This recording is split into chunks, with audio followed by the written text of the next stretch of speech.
Nakalabas na sa Philippine Area of Responsibility ang Severe Tropical Storm Paulo ngayong Sabado ng umaga. Ayon sa Pag-asa, huling namataan ang sentro nito 295 kilometro kanluran ng Sinait, Ilocos Sur. Taglay ang lakas na hangin na 110 kilometer per hour at bugso na aabot sa 135 kilometer per hour habang kumikilos pakanluran hilagang kanluran sa bilis na 20 kilometer per hour.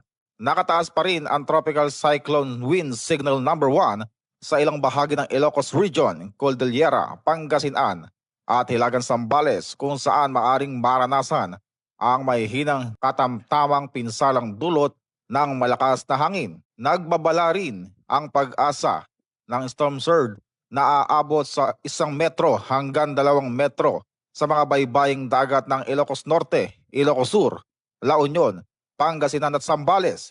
Inaasahan ding magiging katamtaman hanggang maalon ang karagatan sa Hilagang Luzon at mga kalapit na lugar.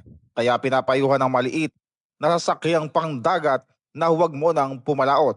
Patuloy namang tinatahak ni Paulo ang direksyong patungong Southern China at inaasahang muling lalakas bilang bagyo sa mga susunod na araw. Pinapayuhan ng mga otoridad ang publiko na manatiling alerto at makinig sa abiso ng lokal na pamahalaan at mga update mula sa Pag-asa. Ako po si Patrolman Adrian Dayaw para sa PNN Weather Update.